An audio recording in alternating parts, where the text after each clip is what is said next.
On January 18th, 1779, a baby boy named Peter was born in London. Peter grew up in a small home with his mother, father, and younger sister. When Peter was just 4 years old, his father died, and it affected him deeply. He felt powerless and heartbroken to have lost someone so important to him at such a young age. To cope with his stress, he started to compulsively make lists. By the time he was 8, his list writing habit had firmly established itself as part of his identity. Peter just didn't know how to process his father's death, and he struggled with depression throughout much of his life. In spite of that, he eventually became a doctor, a lecturer, and an inventor. He experienced some fulfillment from his work, but he still always felt like something was missing.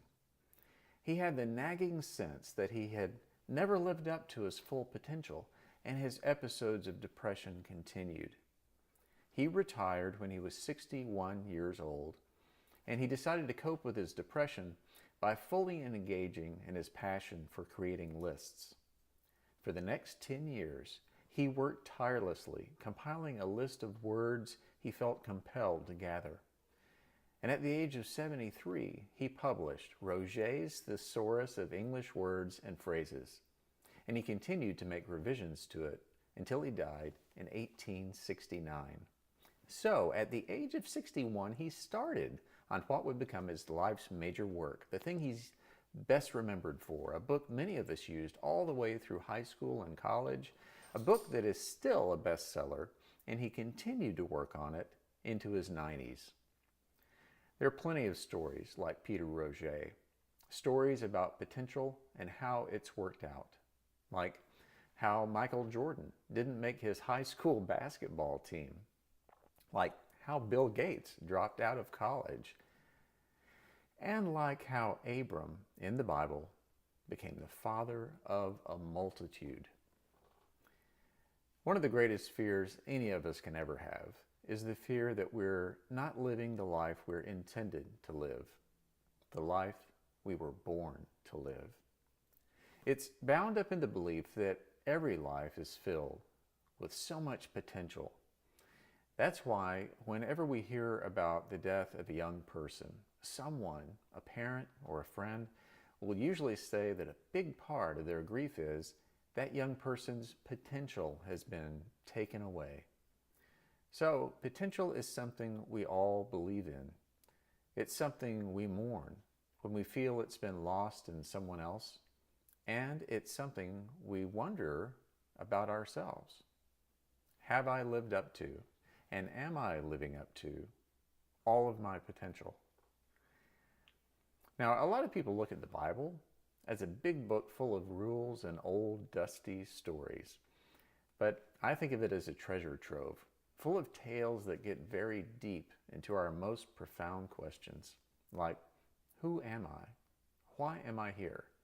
What's my purpose in life? Why aren't things working out the way I hoped they would? Abram, and he would be later known as Abraham, but he's still Abram at this point, he found himself asking all of those questions. He lived in a world that was very different from ours, at least 2,500 years ago. But he was also human, and there are some things about being human that never change. Life is not working out according to plan for Abram. Now, compared to a lot of people, he's actually achieved quite a lot. He's kind of a mythical character, a powerful tribal chieftain with hundreds of men at his command, thousands of livestock, a whole community of people he leads from place to place throughout the ancient Near East. We can imagine Abram looking like a cast member from Lawrence of Arabia riding through the desert on a big camel. He commands a lot of respect. He's wealthy. In his world, he is a pretty big deal. But the one thing he does not have is any children of his own.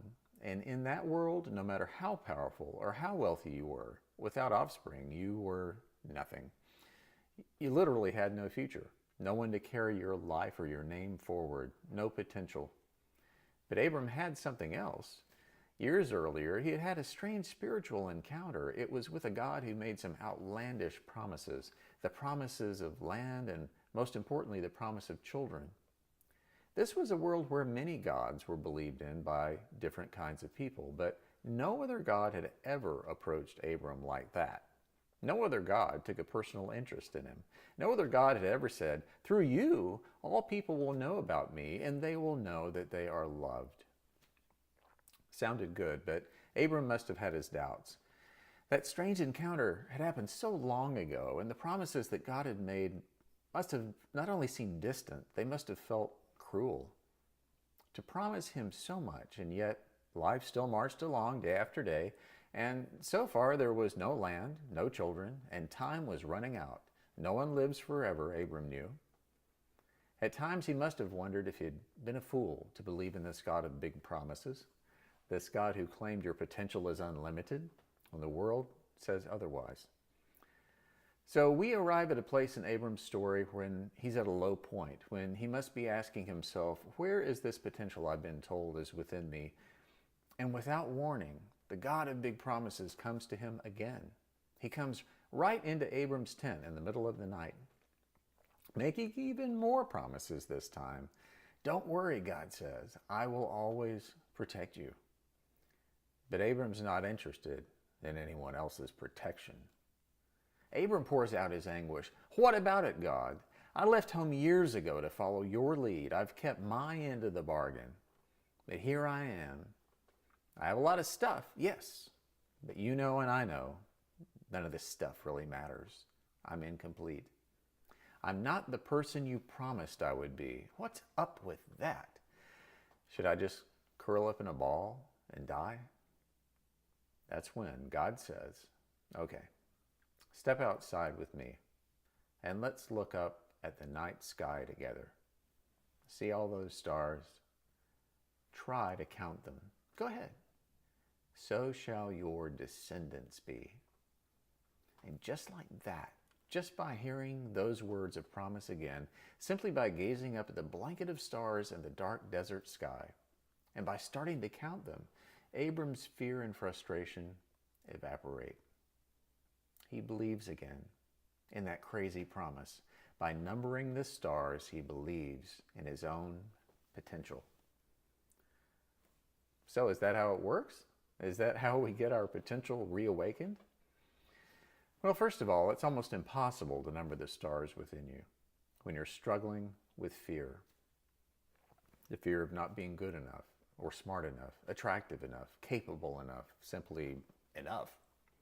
The fear of what others will think, what my family will think, what will my friends think, what will my colleagues think. The fear of being seen as foolish or incapable or just ridiculous.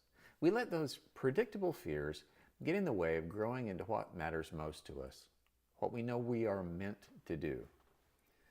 Now, it's important to acknowledge that not a single person on earth will ever realize all their potential. We all die with a trail of moments behind us where we chose fear over courage. We're only human, and being part of human is to be afraid sometimes.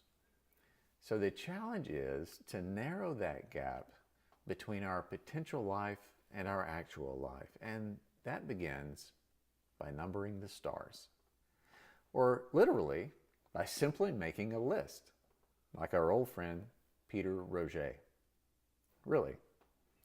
Write down all the things you know you need to do that you were meant to do. Write them on a piece of paper or on a whiteboard so that they're all just sitting there staring at you in the face. All the things you've dreamed of doing but never got around to, never had time for, or never found the courage, or the fear of failure held you back. Everything, write down everything, big things and small things. Once you've written it all out by hand, there's no denying them. And you might think, well, there's the entire year or 5 years or decade of my life. But that's great. Realizing your potential is never an overnight process. And also realize there is no finish line to this process. It's a process. There's simply you doing the work, You know deep down in your heart of hearts the stuff you know you were meant to do. So, now that your list is tangible and it's taunting you with its mere existence, it's time to start chipping away at it. Some of us need to start with the smallest item on the list, while others need to pick the biggest beast on the list and commit to that one first. As a rule of thumb, in order to get positive forward momentum, you'll most likely do best by picking the smallest item on the list and achieving that one in short order. Do that thing, achieve a small result, feel better about yourself, feel more confident in doing another challenging thing, and then repeat. To get even more leverage on yourself, ask one of your close friends if they'll be your accountability partner. Tell them, hey, I'm going to be working on bringing this dream into reality over the next year. Will you help hold me accountable to that? Or try this. If you're in a group, like a book group or a quilting group or a choir or any social group, where publicly committing your goals to others would be appropriate, share it with them. Make them your accountability team. That's real motivation. Since no one wants to be the person who said they were going to do something and then have to report back they didn't get it done after all. But at the end of the day, you really only have yourself to face in the mirror. Did I go for it? Did I throw caution to the wind? Or did I consistently prioritize comfort over courage, fear over love, complacency over tenacity? With all my songs unsung, my poetry unwritten, my potential unrealized. None of us needs to gaze in the mirror and ever feel that way.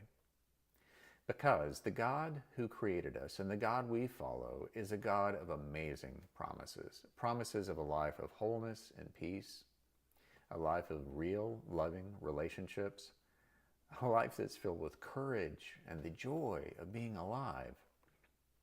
A life that is lived in an eternal kind of way, as if there were no barriers, no fears, nothing to keep us from living into our potential. The big promises God makes would never exist if God did not plant great potential within us in the first place. Potential is God's gift to us. It's God's investment in us. All we need to get started is to walk with God and talk with God, who's always right beside us anyway. And look up and make that list. Don't be afraid. Number the stars and believe.